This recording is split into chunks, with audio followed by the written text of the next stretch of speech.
Chamo-me Elsa de Lacerda, sou violinista de origem portuguesa e vou ser o vosso guia nesta viagem musical. Je ferai pas plutôt en français? Bon allez, je recommence. Je m'appelle Elsa de Lacerda, je suis violoniste d'origine portugaise et je vous emmène dans ce voyage musical.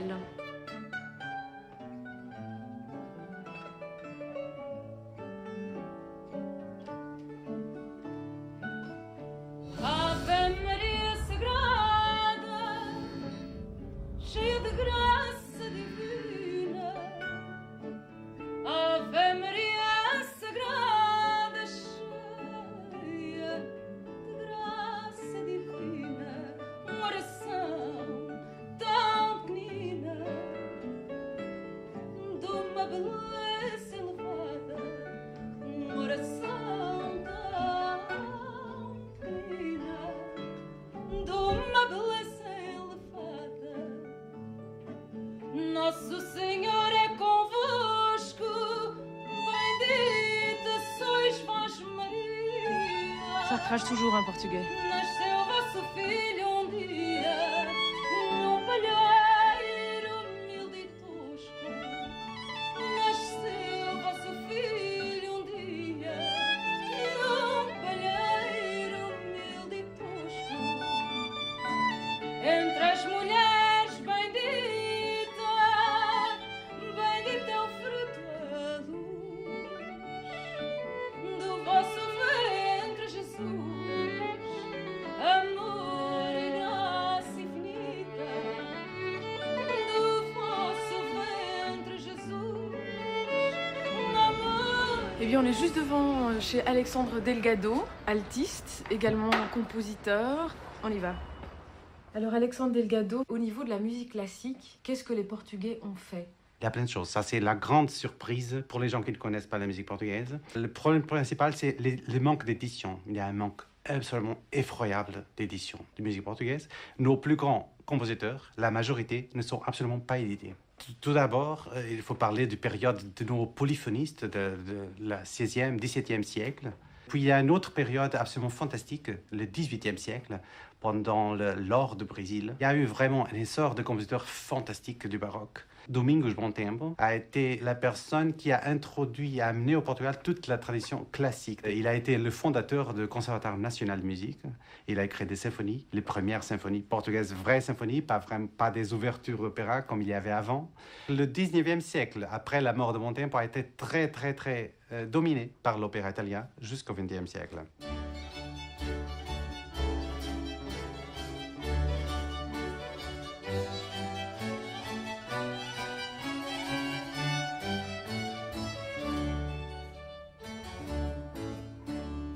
On est au théâtre San Carlos, on va rencontrer Monsieur Pinamonti.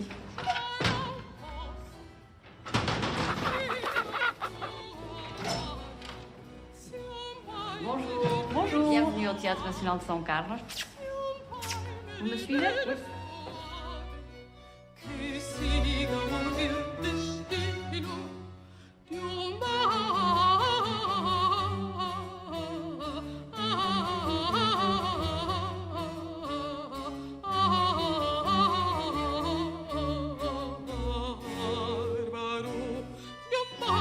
Nous sommes dans le théâtre San Carlos de Lisboa. C'est un des plus belles théâtres lyriques d'Europe pour moi. Sa fondation, c'est en 1793, un an après la Phénicie.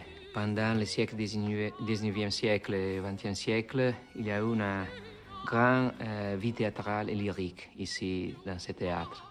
Dans ce théâtre, ont chanté les meilleurs chanteurs du XXe siècle. Il a chanté ici Gino Becchi, Maria Caniglia, Maria Callas, Alfredo Kraus, Placido Domingo, Obrazova. C'est un des grands théâtres européens. C'est le lieu où il y avait une grande tradition lyrique. Alors, ma obligation a été celle de mettre le San Carlos au même niveau de les autres grands théâtres européens. L'année dernière a été le 50e anniversaire de la mort de Luis de Freitas Branco. Et alors là, il faut que je vous parle vraiment du compositeur qui, selon moi, a vraiment changé le destin de la musique portugaise, que c'est Luis de Freitas Branco. il a commencé à faire dès 14 ans des œuvres d'un niveau absolument différent de tout ce qu'on faisait au Portugal. Post-wagnérien, très schopenhauerien, une musique absolument incroyable, d'une force symphonique. Et aux environs de 1910, il a totalement absorbé ce qui était dans l'air de la révolution débussiste et de l'impressionnisme. Et il a fait le premier grand morceau du modernisme portugais, c'est Paris Justiçais, inspiré sur les confessions d'un opiumane. Et il raconte les effets de l'opium. Alors les effets merveilleux de l'extase. Et il y a un moment dans ce poème symphonique où il atteint un essor, une merveille orientale qui anticipe incroyablement l'effet de lever de soleil de Daphnis et Chloé. Et puis il décrit les tortures de l'opium à la fin. Et là, il fait des effets absolument incroyables d'une audace, superposition de tonalité. Tout le monde est d'accord. Paris Justiçais, c'est un des chefs-d'œuvre suprêmes de la musique portugaise. Et c'est une œuvre qu'il fallait absolument connaître dans le monde, qui n'est pas éditée.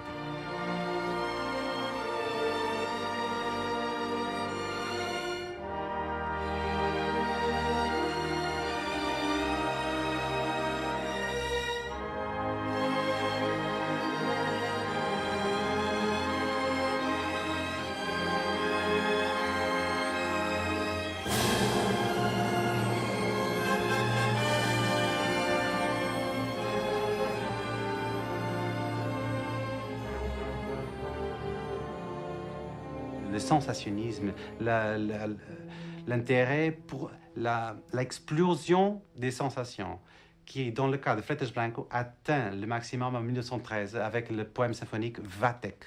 Vathek est un cas absolument incroyable. Sur un calife, un personnage faustique, malin, terrible, qui veut aller au-delà de tout ce que le créateur a imposé.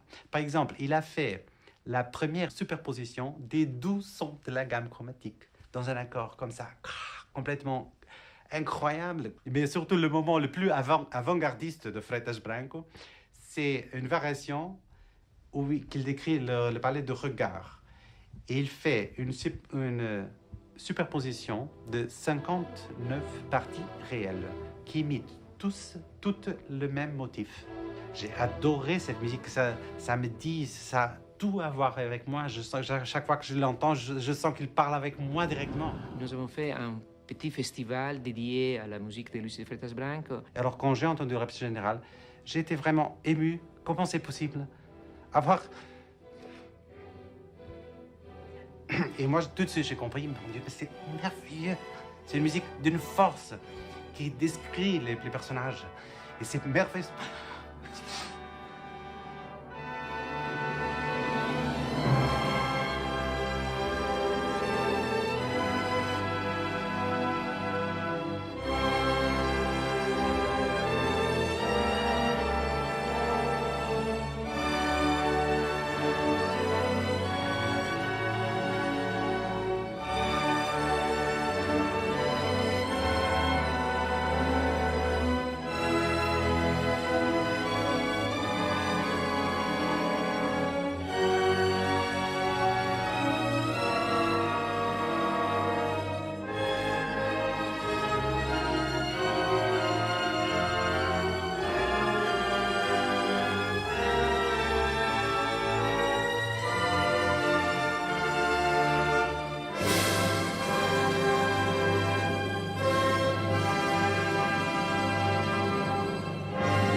Il faut absolument que le monde connaisse la grandeur de Luis Freitas Branco.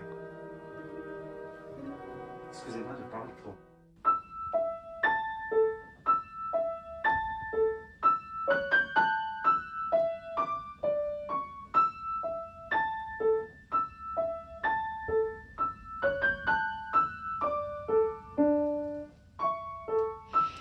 Allons voir le pianiste Nuno de Almeida. C'est un musicien qui consacre maintenant sa vie à l'opéra et il va nous parler de ça tout de suite.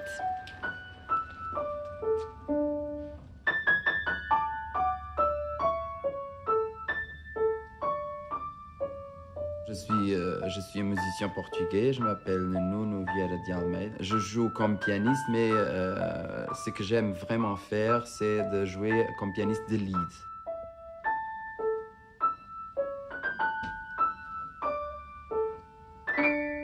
Et voilà. Je crois qu'il y a 5 ou 6 noms qu'il faut mentionner, qu'il faut dire, parce que c'est vraiment des compositeurs importants. Je crois que Viana da Mota, qui était d'ailleurs un grand pianiste, était très important dans la musique portugaise.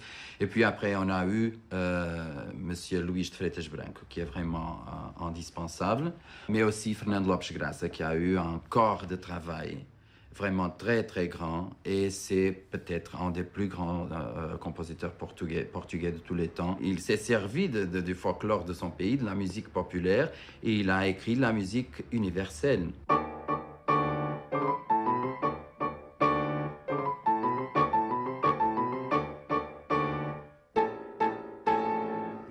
C'est plutôt une musique très complexe, mais on sent surtout une force au niveau rythmique, qui dégage une dualité, disons, entre cette force rythmique, justement, et un côté plus langoureux qu'il essaye de transmettre dans sa musique.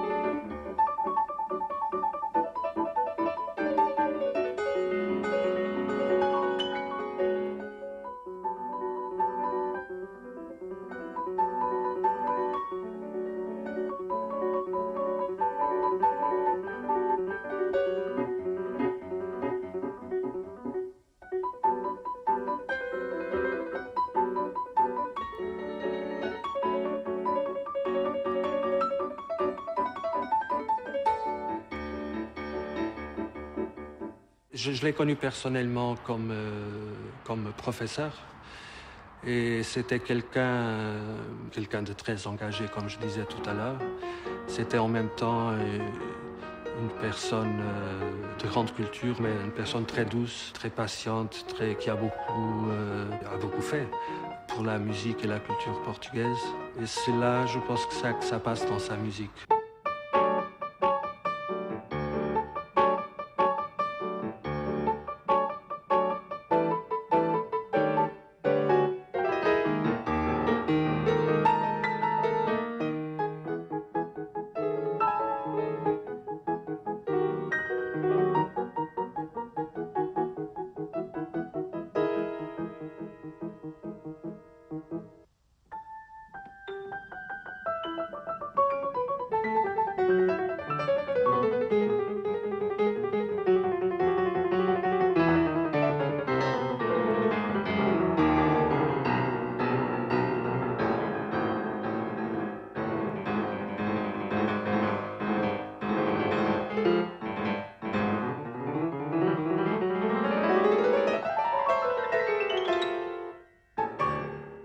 La vie musicale au Portugal est maintenant en train de se développer. Elle était d'une pauvreté pendant le fascisme qui était vraiment inouï.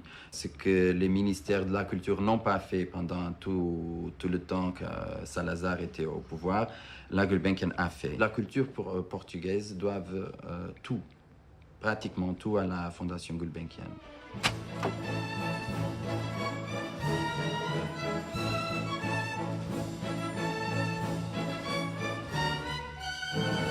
Nous sommes à la Fondation Gulbenkian et nous allons rencontrer Rui Neri.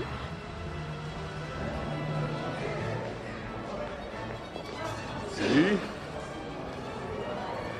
Bienvenue à la Fondation. Merci.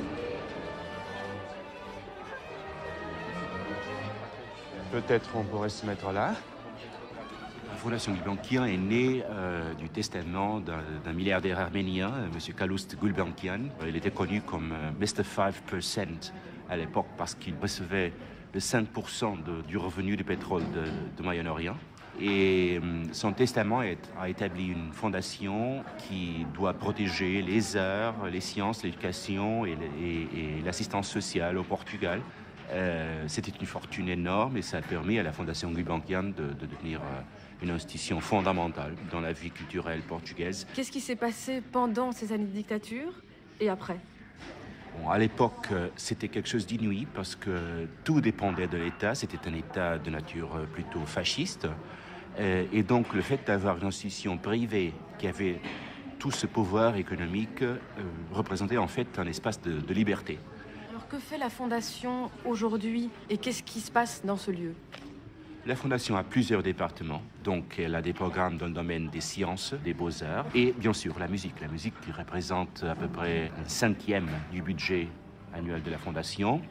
Et dans le cadre du département de musique, nous avons un orchestre, un chœur, une saison d'à peu près 120 concerts par an.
Comment vous avez vécu la vie musicale au Portugal? Comment c'est? Déjà, je dois dire que dans cet orchestre, il y a une très bonne ambiance et un très bon groupe.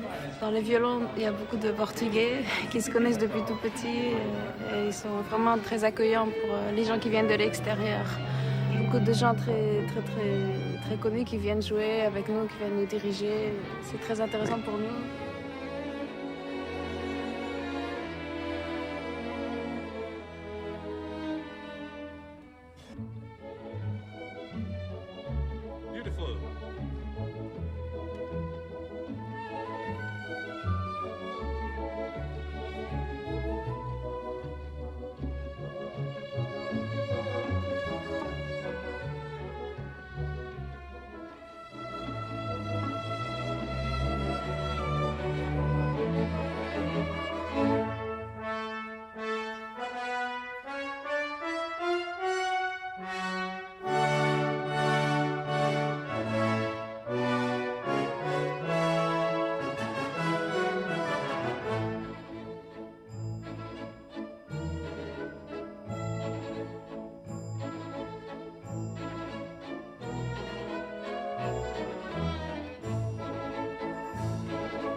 Du pays, c'est pas toujours comme ça, mais ça se développe toujours. Oui, je crois peut-être 30 années avant, c'est presque rien de musique de vraiment haute qualité, musique classique en Portugal. Et dans ce temps, la Fondation Gulbenkian, c'est comme un oasis dans le désert, non? C'est incroyable. Maintenant, il y a aussi l'opéra, beaucoup de choses très bien. C'est un orchestre très bien. Et je crois que maintenant, ils sont des compositeurs jeunes, assez jeunes, avec une perspective internationale, vraiment, dans le niveau mondial.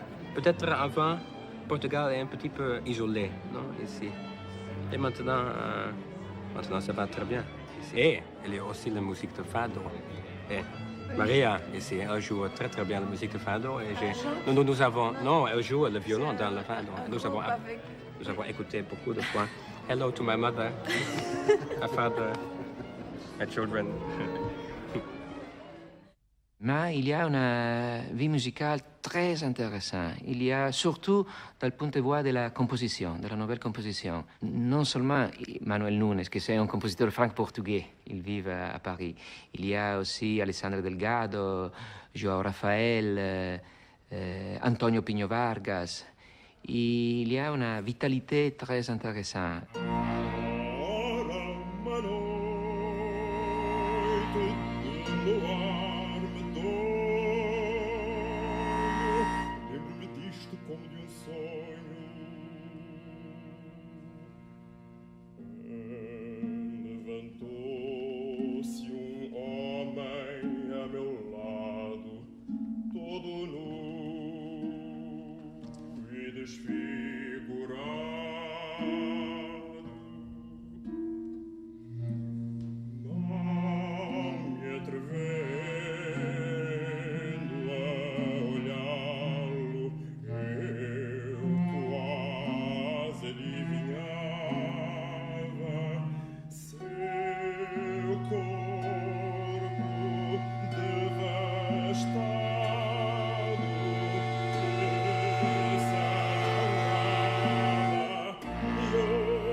J'ai étudié avec Jolie Braga Santos, qui a été lui-même élève de Luís de Freitas Branco.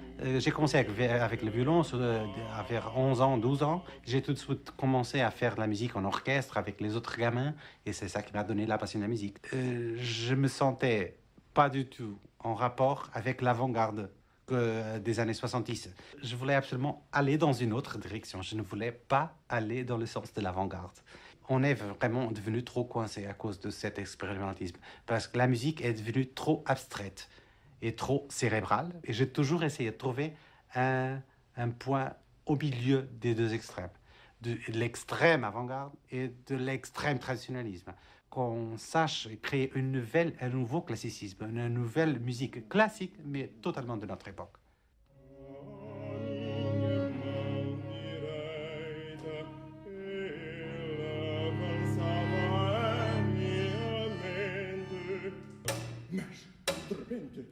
Com sobressalto e com uma angústia de quem rola de muito alto, alguma coisa em mim passou que pressentia que se arregalava e que tremia. É que em meu ombro esquerdo alguém se debruçava, alguém que ria o riso que espantava, um riso tenebroso e cheio de atração, com fogo dentro, como a boca de um vulcão. E sem o ver eu via todo inteiro esse outro novo, inseparável companheiro, que também conheço, não sei de onde nem de quando, por mais que procure procurando.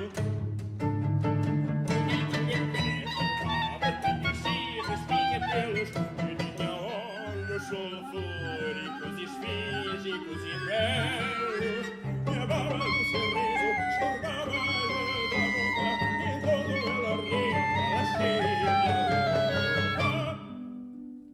Quand j'étais gamin, j'étais un passionné de théâtre. J'aime beaucoup cet extrême entre le pathétique et le comique. Ce que je voudrais, c'est rencontrer les deux arts que j'aime le plus, le théâtre et la musique. Et ça, c'est l'opéra, bien sûr. C'est ce que moi, modestement, j'essaie de faire. Depois eu ficava esmagado entre eles dois.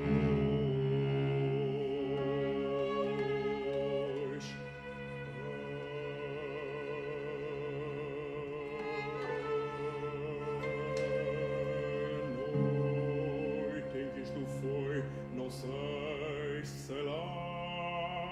Seria essa em que minha mãe com tanta angústia me paria.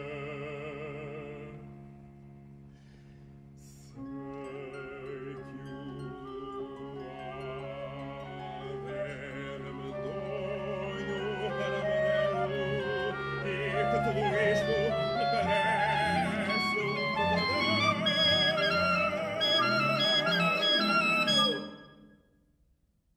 Il y a in Alessandro Delgado une capacité, une théâtralité implicite dans sa musique. Il y a une vocation théâtrale, ecco.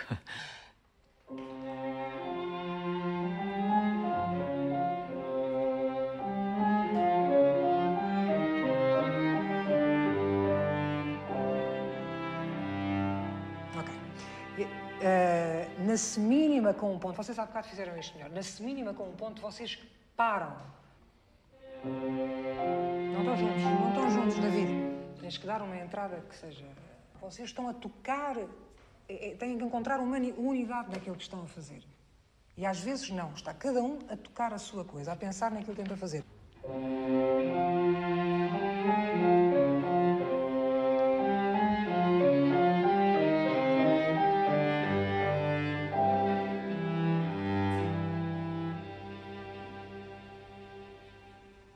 Quand un garçon ou une fille arrive ici à cette école, c'est une école supérieure de musique, donc cela veut dire que c'est leur choix de profession. C'est pas qu'ils veulent faire médecin ou avocat après. Non, ça c'est ce qu'ils vont faire, c'est ce qu'ils veulent faire.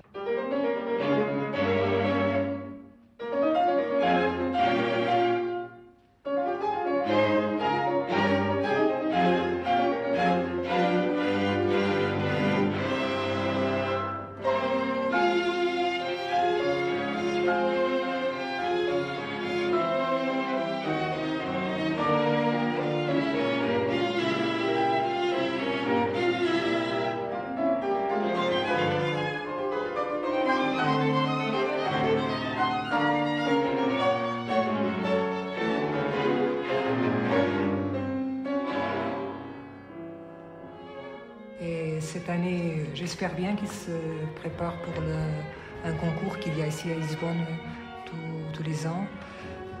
Ça s'appelle Jovens Músicos, prix des jeunes musiciens. C'est un concours organisé par la radio. Et j'aimerais bien qu'ils se présentent avec ce quintet.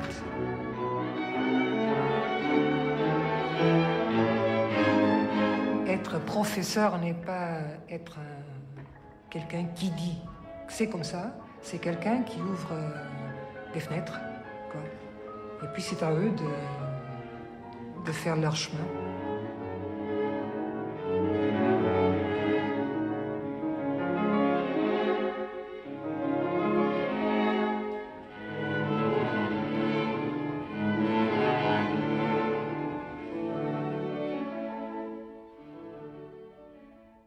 C'est une petite pièce de Philippe Pige, c'est des 4 épisodes de cette petite opéra pour piano seul qu'il a tiré de l'opéra et m'a dédié.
senza stringere.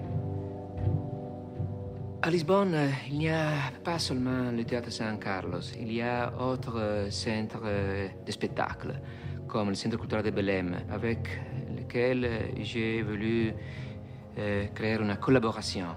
Parce que je pense que c'est très important, dans une ville comme Lisbonne, avoir des collaborations entre les différentes institutions culturelles.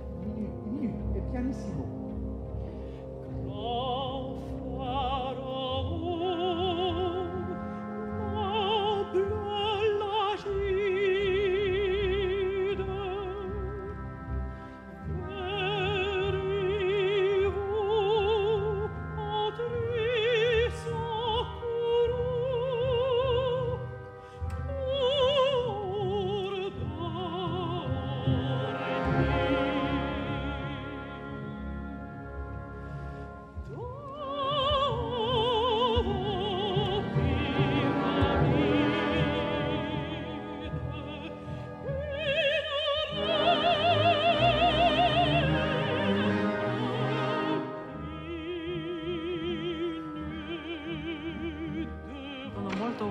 Devo dire, perché non sono ancora mai stata in Portogallo né a Lisbona. Comunque per me da sempre è rimasto nella testa che la Callas ha cantato qui nel teatro, ha cantato La Traviata, no? E anche questa sala è stupenda per i concerti. Devo dire, non mi aspettavo che canterò così spesso questo pezzo. Letterman, c'est une des grands sopranos de notre époque. Et je suis très, très heureuse qu'elle a accepté notre invitation pour chanter Berlioz, la mort di Cleopatra. È strano perché non è un pezzo che si sente spesso e per questo è interessante anche per il pubblico di conoscere questo repertorio. Perché anche io adoro Berlioz e così sono sempre contenta di poterlo cantare.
Ce soir, on est à Sintra, on va rencontrer le pianiste de jazz Mario Lagigna. Je pense qu'il est en train de jouer.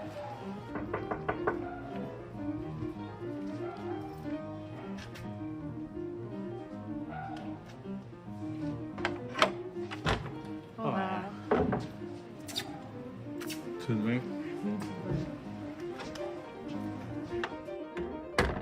Qual é o teu percurso? Aos 5 anos, os meus pais ofereceram-me um piano e tinha muita facilidade de estar. Depois estudei, toquei piano até aos 11 e comecei-me a fartar, pedi uma guitarra ao meu pai e deixei de tocar piano.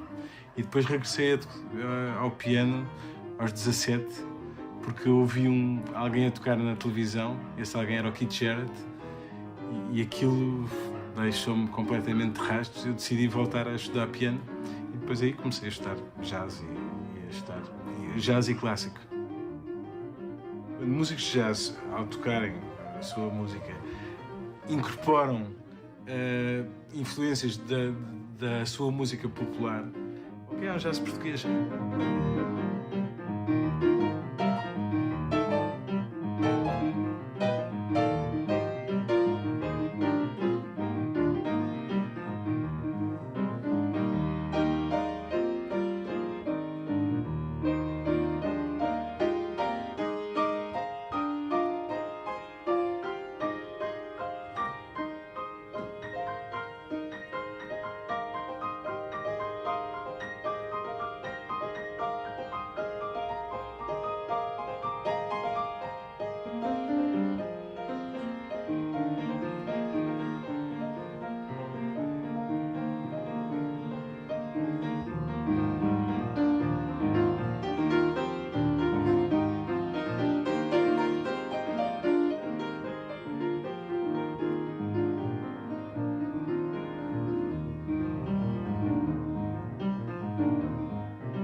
Pronto, eu acho que este tipo de melodia, eu acho que isto é mais meu, tem mais a minha cara.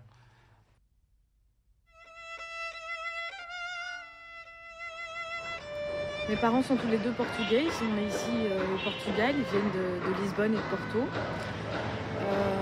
Pour des raisons politiques, à cause de la dictature qui a duré jusqu'en 1975, ils ont été vivre en Belgique. J'ai un lien extrêmement fort avec le Portugal et avec Lisbonne en particulier. Et c'est vrai que je me sens vraiment chez moi ici. Le Portugal est un pays, je pense, particulier. Parce qu'il y a toujours ce côté un petit peu... il y a un côté sombre, nostalgique, triste. Et puis il y a ce côté lumineux, soleil, fête. Lisbonne et le Portugal, c'est mon petit paradis, c'est ici que je me ressource. Et rien que d'entendre parler portugais, rien que d'entendre une chanson portugaise, ça éveille plein de choses. Le Portugal a toujours été très influencé par tout ce qu'on faisait ailleurs. Le seul problème, c'est qu'il y a une distance. Le Portugal est très loin des grands centres et les choses ont toujours mis beaucoup plus de temps à arriver. On a l'air toujours assez en retard, mais puis on prend les choses avec une conviction accrue e on leur donne une saveur très peculière, très portugaise. Eu acho que é uma música muito nostálgica, muito sofredora, muito... Ai, a minha mãe e o meu pai morreu e a minha tia está doente e o meu amor deixou-me e tal. E, portanto, eu, quando penso na música portuguesa, acho que penso um bocado em tudo e acho que temos um lado nostálgico, mas também temos um lado muito mais expansivo, extrovertido, etc. La musique portugaise est difficile à définir parce que peut-être une caractéristique qu'il y a aussi dans notre littérature, il y a aussi dans la musique. Il y a toujours comme ça une petite tournure spéciale. Je trouve que c'est une chose très portugaise. Puis, bien sûr, il y a un lyrisme, quand on dit toujours très portugais, qu'on associe toujours avec le fado.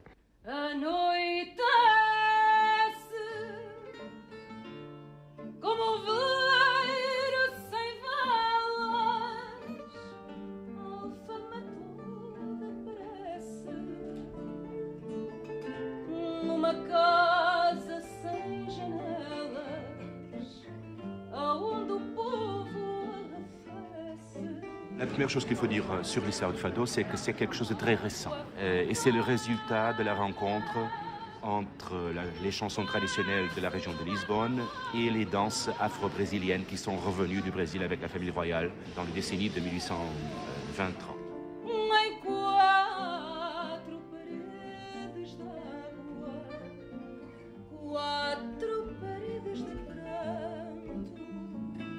Le fado me touche parce que c'est quelque chose où je me reconnais et où je reconnais l'identité du Portugal.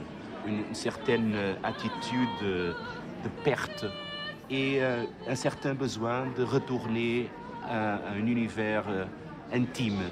Le fado parle de la vie, parle des émotions, parle de la réalité des rapports entre les gens.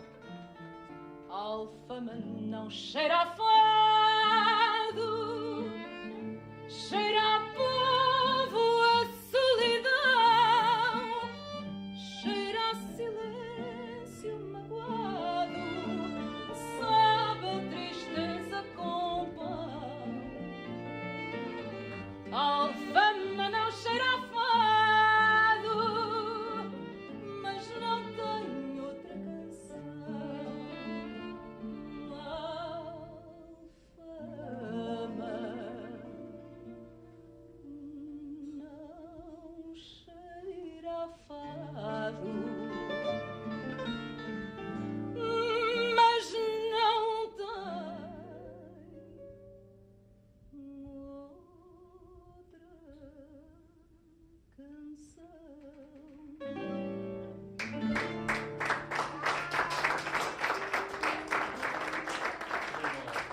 Le fado a été toujours présent dans ma vie. Mon père est guitariste. Il a accompagné Amália Rodrigues, Maria Teresa de Noronha et tous les grands chanteurs de fado des derniers 50 ans.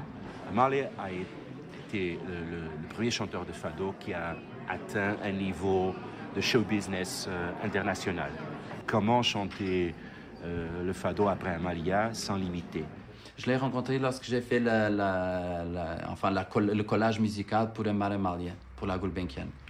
Et on a rigolé un peu, on s'est connus, je suis allé chez elle beaucoup de fois, et on a resté jusqu'à sa mort très liés d'amitié. C'était une femme très intelligente, avec un très grand sens d'humour, et elle a transformé le fado dans une espèce de musique métaphysique. C'est un peu la Calas du fado, si vous voulez. C'était presque les dernières images qu'elle a fait, lesquelles elle a posées. Mais la photo que je préfère, c'est celle-là. J'adore cette photo, je trouve qu'elle est très très bien. Elle était vraiment fantastique, Amalia. Elle était une femme très belle. En plus, il y a des gens qui ont tout, hein. Une voix aussi, un instrument fantastique. Mais si on a un instrument fantastique à quelqu'un, mais on oublie de donner le mot d'emploi, c'est terrible, non? Et elle avait le mot d'emploi et l'instrument. Alors, comme ça, c'est impossible de faire mieux. Le fado, c'est principalement sur des thèmes d'amour ou alors sur Lisbonne. Voilà. Saudade Sur la Alfama, un des quartiers les plus anciens de Lisbonne. Voilà. Fado, fatum, Fado. forza del destino. Oui, voilà, le destin. Fado, Oui. destin, Oui, oui. destin. C'est toujours de la tristesse.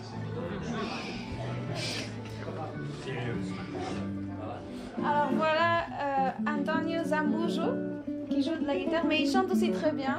Voilà. Simplement aujourd'hui, il est un peu enrhumé. Alors, Je suis très malade. Voilà. Carlos Macedo, c'est guitariste, guitare portugaise. Voilà. Voilà. Guitare de Lisbonne. Il existe deux types de guitare portugaise, guitare de Lisbonne et guitare de Coimbra. Celle-là, c'est une guitare de Lisbonne. Feita por si. Et c'est lui qui l'a construite. Voilà, qui a construit sa guitare. La tête est très jolie. La tête est typique d'une guitare de Lisbonne. La guitare de Coimbra, elle n'a pas cette. Oui. Ils appellent ça une larme. Voilà, ils disent que c'est une larme.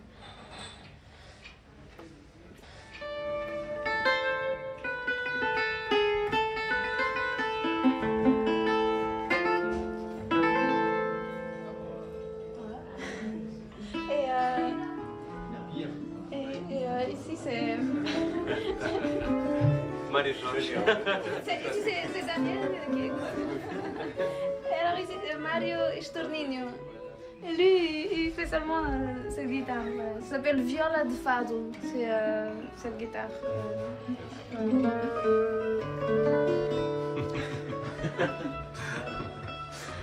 Et nous, on joue souvent ensemble en fait. C'est pour ça, voilà.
Thank you.